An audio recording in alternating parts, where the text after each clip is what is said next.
93.5 red FM पे New York radio festival 2015 का best innovation and best narration category में awarded show एक कहानी ऐसी भी सीजन 3 प्रवीण के साथ।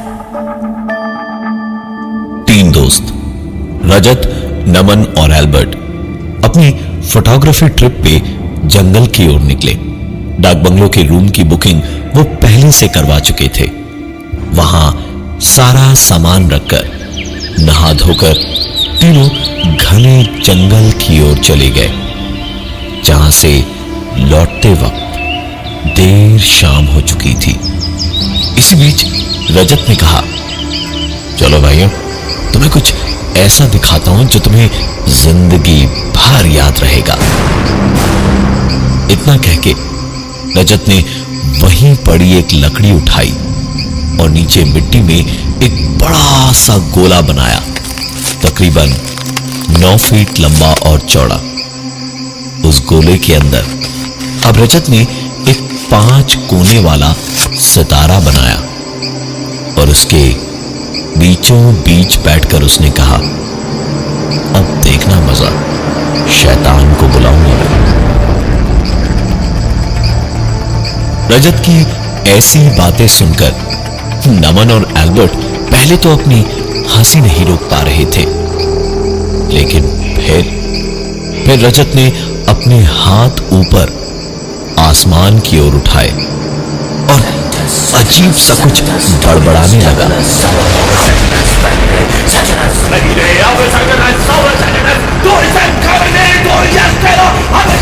रजत देखते ही देखते थोड़ी देर में पागल सा होने लगा।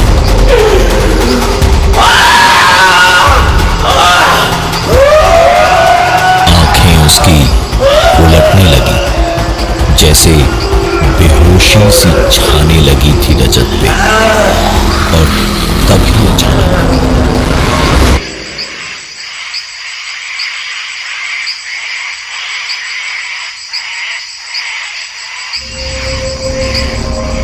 रजत जैसे बैठे बैठे घुटनों के बल ही सो गया था। सर और कंधे उसके झुक गए थे।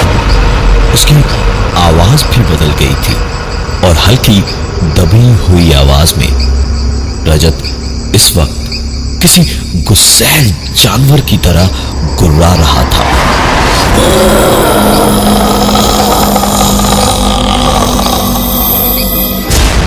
और गुर्राते गुर्राते ही सर उठाकर रजत ने नमन और एल्बर्ट को बस घोरा भर था कि दोनों घबरा गए। और नमन ने बड़ी हिम्मत से कहा, रजत भाई तू ठीक तो है? एल्बर्ट ने भी हिम्मत की और उसने रजत से कहा, रजत भाई चल यहां से, अंधेरा होने लगा है, कुछ देर बाद कुछ भी दिखाई नहीं देगा यहां पर, चल चल उठ।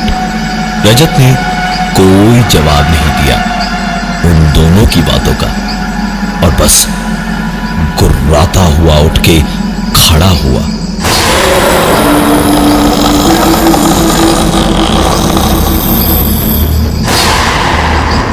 और दोनों की ओर एक एक करके देखा और गुर्राता रहा। नमन और एल्बर्ट को ऐसा लग रहा था जैसे उनके बदन पे खाल के अंदर से किसी चींटियां छोड़ दी है। घबराहट इतनी थी कि अभी इसी तरह 2 मिनट और खड़े रहना पड़ा तो वहीं बेहोश हो जाते शायद। रजत उन दोनों को घूरते घूरते ही 2 कदम आगे बढ़ा और फिर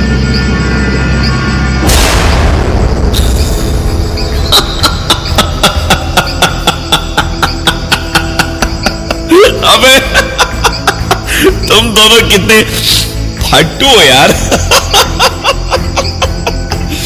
इतने से मजाक पे ऐसे, ओ माय गॉड, ऐसा बुरा हाल। चेहरे देख लो,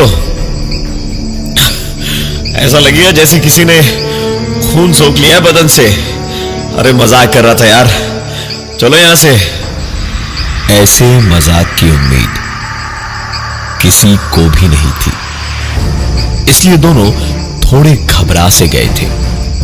लेकिन रजत ने तो मजाक ही किया था, उसे क्या फर्क पड़ना था। दोनों को खींचकर ले जाने लगा वापस गेस्ट हाउस की तरफ।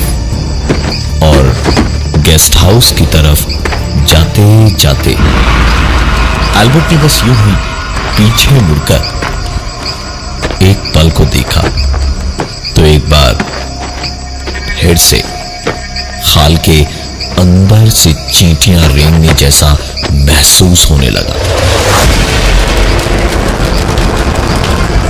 क्योंकि वो 9 फीट का गोला और उसके अंदर बने 5 कोने वाले सितारे जिन लकीरों से बने थे, उसमें आग जल रही थी।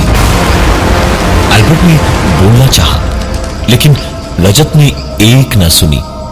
रूम में ले गया और पहुंचते ही खाना भी ऑर्डर किया। एल्बर्ट के दिमाग में वही घूम रहा था। वो सीधा कमरे की खिड़की पर पहुंचा और पर्दा हटाकर बाहर झांकने लगा। तो जो दिखा वो देख के उसे समझ नहीं आया कि खुश हो या डरे, क्योंकि सामने थोड़ी दूरी पर वो गोला और वो सितारा दोनों दिख रहे थे, पर उसमें आग नहीं थी इस वक्त।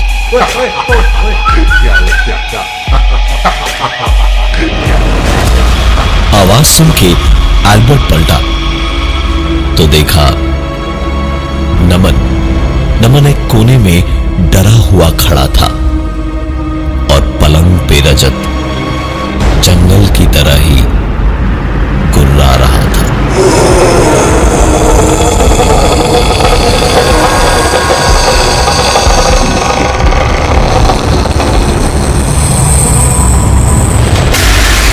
रजत एक बार फिर वैसे ही जंगल की तरह आंखें उल्टी किए हुए गुर्रा रहा था। नमन ने एल्बर्ट को देखा और फिर हंसते हुए रजत से कहा, अबे ओ शैतान के नाना है? चल बहुत हुआ तेरा मजाक, हर बार नहीं फंसने वाले हम, समझा? वैसे तू अगर बोले तो तेरे शैतान के लिए हाँ 1 प्लेट चावल बोल दूं? रजत ने बैठे बैठे ही हाथों से नमन को करीब बुलाया और नमन भी हंसता हुआ जब पहुंचा तब रजत ने एक झटके से उसका कॉलर पकड़ा और करीब खींचकर किसी अलग ही आवाज में उल्टी हुई आंखों से देखता हुआ बोला, मुझे मजाक पसंद नहीं है, समझा? तो तुम्हें तीनों ने बुलाया था मुझे, अब आया हूं तो मजाक लग रहा है। एल्बर्ट और नमन को लगा कि रजत फिर मजाक कर रहा है, लेकिन ये देखने के बाद और कुछ देखना बाकी नहीं रह गया था। एल्बर्ट ने नमन को रजत के हाथों से खींच के अलग किया और वहां से लेकर बाहर भागा। दोनों 10 से 15 सेकंड में ही डाक बंगलों के बाहर थे और मन ही मन बस दुआ कर रहे थे कि जिंदा बचकर निकल पाए। दौड़ते दौड़ते ही दोनों पलटे और डाक बंगलों की ओर देखा तो पाया कि रजत खिड़की पे खड़ा चीख रहा था, भाई बचाओ, भाई बचाओ, मुझे बचा लो, मुझे बचा लो, भाई मुझे बचाओ। और खिड़की अपने आप बंद हो गई। रजत कांच पर हाथ मारता रहा। नमन और एल्बर्ट वापस डाक बंगलों की ओर अपने दोस्त रजत को बचाने के लिए भागे और भागकर जब कमरे में घुसे तो कमरे में रजत कहीं नहीं था। बाथरूम देखा, रजत वहां भी नहीं था। इधर उधर हर जगह छान मारा, लेकिन रजत कहीं दिखाई नहीं दिया। नमन और एल्बर्ट वहां से बाहर भागे और बाहर निकलते ही अंधेरे में कुछ ही दूरी पर जहां रजत ने वो गोला बनाया था, वहीं दूर से बैठा हुआ दिखाई दिया। नमन और एल्बर्ट की जान में जान आई। रजत को सही सलामत देख के और दोनों उसकी ओर दौड़े, लेकिन पास पहुंचने के बाद उन्होंने देखा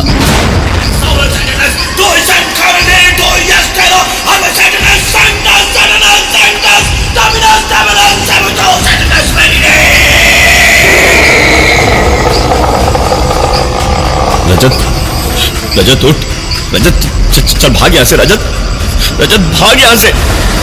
नमन डरे डरे ये सब बोलता रहा, लेकिन रजत हिला तक नहीं। उसकी आंखों की पुतलियां ऊपर चढ़ चुकी थी, हाथ ऊपर आसमान की ओर थे और आवाज जो सुनाई दे रही थी वो उसकी अपनी तो क्या, किसी भी इंसान की नहीं लग रही थी। रजत का हाल देखकर एल्बर्ट ने गले से अपना क्रॉस निकाला और रजत के माथे पर रख दिया, और क्रॉस रखते ही रजत का माथा आग में किसी पत्ते की तरह झुलसने लगा और एल्बर्ट ने गुस्से में कहा, तुम जो भी हो रजत को छोड़ दो, चले जाओ यहां से, चले जाओ यहां से। I command you to leave! I command you to leave this body! रजत चीखा और एक जोरदार धक्का मार के एल्बर्ट को दूर फेंक दिया।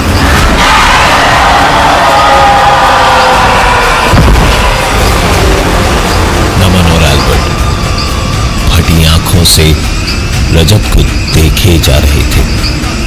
वो क्रॉस अभी भी रजत के माथे से चिपका हुआ था। रजत ने नमन और एल्बर्ट को देखा और हंसते हुए कहा,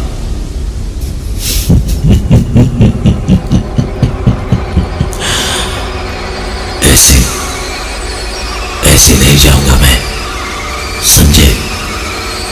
इतनी आसानी से नहीं।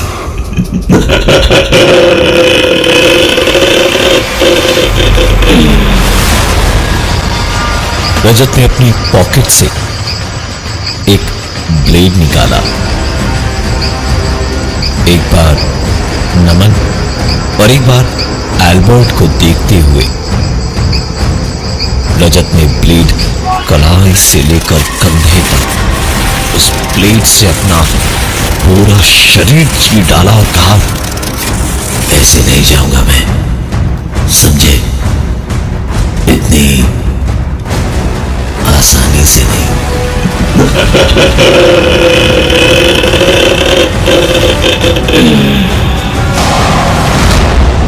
देखते ही देखते एल्बर्ट और नमन के सामने रजत बेहोश हो गया। नमन ने अपना रुमाल निकाल के जहां तक रजत ने अपना हाथ चीरा था उसके ठीक ऊपर कस के बांध दिया ताकि खून रुक जाए, और उसे उठाकर वापस डाक बंगलों के कमरे में ले गए।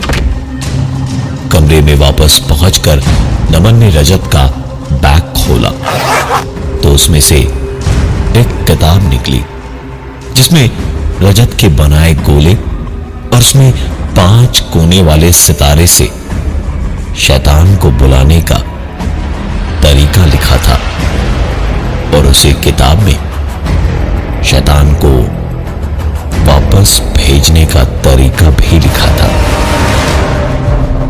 इसके लिए उन्हें चाहिए था थोड़ा मोम और एक आईना। आईना तो कमरे में था, उसे निकाल के नमन ने जमीन पर रखा। जंगल में जरूरत पड़ेगी, यही सोचकर वो कैंडल का पैकेट भी लाया था, जो काम आ ही गया। मोमबत्तियां निकाल के पहले तो उन्हें पिघलाया और फिर उनके 3 गोले बनाकर नमन ने अपना, रजत और एल्बर्ट का नाम उन पे लिखकर उस आईने के चारों ओर रख दिए और फिर जो भी उस किताब में लिखा था उसे धीमी धीमी आवाज में पढ़ना शुरू किया। और फिर एल्बर्ट ने रजत का नाम जिस मोम के टुकड़े पर लिखा था उसे उठाकर आईने के बीचों बीच चिपका दिया और अब किताब की लिखावट जोर जोर से पढ़ने लगा।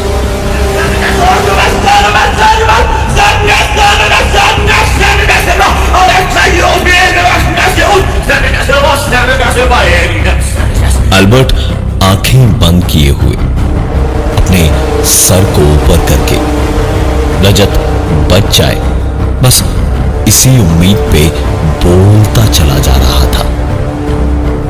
इसी बीच नमन ने देखा रजत के नाम का मोम का गोला अपनी जगह से हिलना शुरू हुआ और तीर की तरह पूरे आईने में घूम कर रुक गया, जैसे किसी ने कुछ लिखा हो। एल्बर्ट ने ऐसा होने पर उसे रोक के इशारा करने को कहा था और उसने वैसा ही किया। किताब में लिखा था, ऐसा होने पर एक बूंद खून उस आईने पे गिराया जाए जहां भी मोम लगी हो। एल्बर्ट ने डरते हुए अपनी उंगली में एक सुई चुभोई और एक बूंद खून उस आईने पर वहीं गिराया जहां वो मोम घिसा हुआ था और वो एक बूंद खून स्याही की तरह पूरी मोम की लिखावट पे फैलता चला गया। आईने पर लिखा था, क्या चाहते हो मुझसे तुम लोग। एल्बर्ट ने पढ़ते ही कहा, छोड़ दो हमारे दोस्त को छोड़ दो और चले जाओ यहां से। एल्बर्ट के इतना कहते ही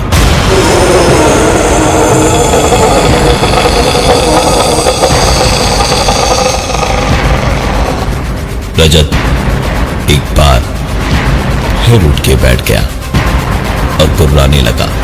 एल्बर्ट दोबारा चिल्लाया, छोड़ दो हमारे दोस्त को, चले जाओ यहां से। इस पर रजत एल्बर्ट के पीछे बैठे बैठे ही उसी अजीब सी आवाज में बोला, चला जाऊंगा लेकिन एक शर्त है मेरी। उसका इतना कहना था कि नमन और एल्बर्ट दोनों बोल पड़े, जो भी हो हमें सब मंजूर है, बस रजत को छोड़ दो, उसे जाने दो। उनके इतना कहते ही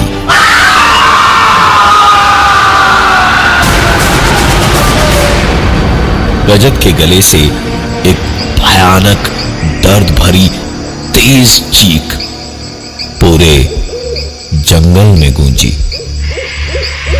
और फिर रजत बेहोशी से जागते हुए बोला, अरे तुम दोनों इतने परेशान क्यों लग रहे हो। अच्छा, तो मतलब अब ऐसे आईना वाइना सजा के मुझे डराने की कोशिश हो रही है, हाँ? इतना कुछ हुआ था।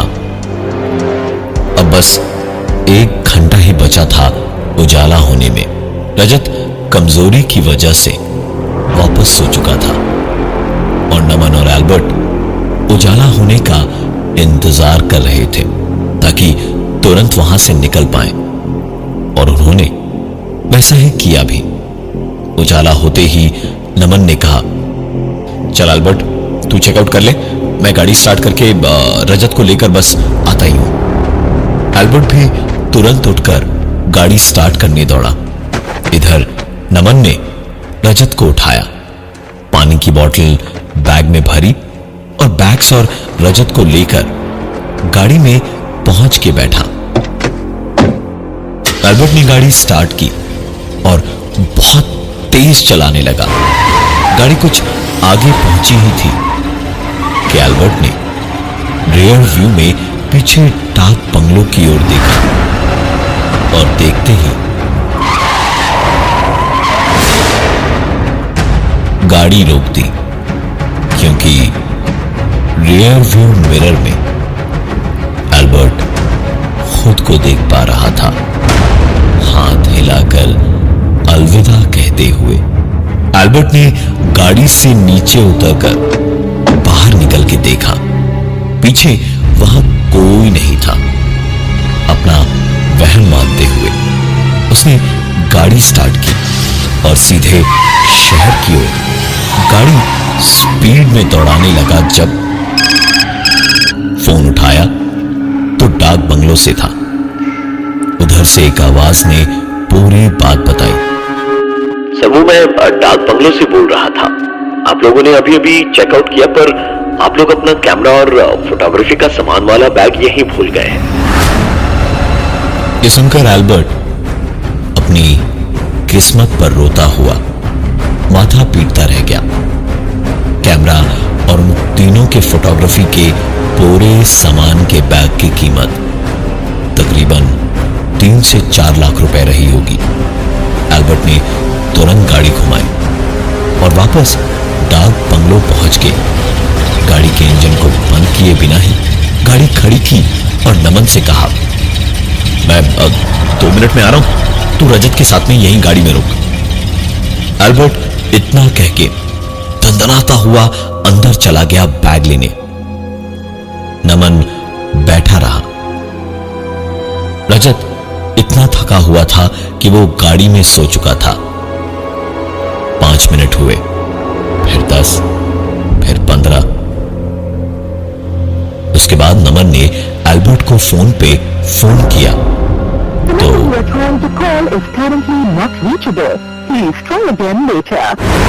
एल्बर्ट का फोन नहीं लगा।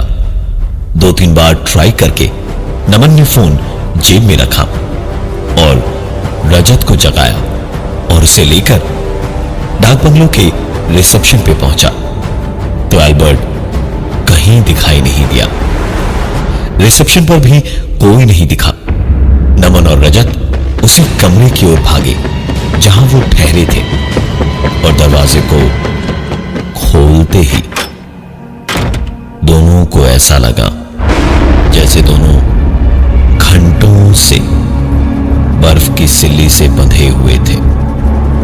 अंदर एल्बर्ट जमीन पर बैठा हुआ था, एक गोला बनाकर उसमें 5 कोनों वाला सितारा बनाकर बिल्कुल उसके बीचों बीच। एल्बर्ट की आंखों की पुतलियां ऊपर चढ़ चुकी थी, हाथ ऊपर आसमान की ओर उठाए हुए थे और एक हाथ में ब्लेड था। नमन ने इस पूरे वक्त सब कुछ देखा था। तुरंत उछलकर आईने के पास पहुंचा और किताब से पढ़ते पढ़ते एल्बर्ट का नाम वाला मोम का गोला आईने के ऊपर रख के कहा, छोड़ दो हमारे दोस्त को, चले जाओ यहां से। इस बार ना तो मोम का गोला घूमा, ना एक बूंद खून बहा और ना ही कुछ और हुआ। इस बार एल्बर्ट ने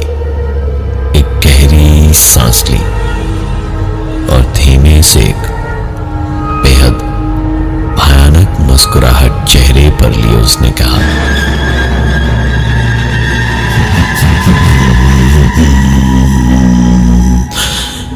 चला जाऊंगा, लेकिन एक शर्त है मेरी।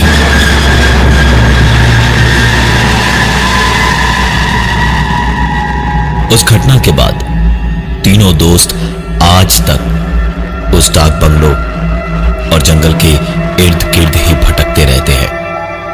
तीनों वहां से बाहर नहीं निकल पाए। क्या थी वो शर्त शैतान की, ना आपको मालूम है, ना ही हमें। मैं हूं प्रवीण, और ये थी आज की एक कहानी ऐसी भी।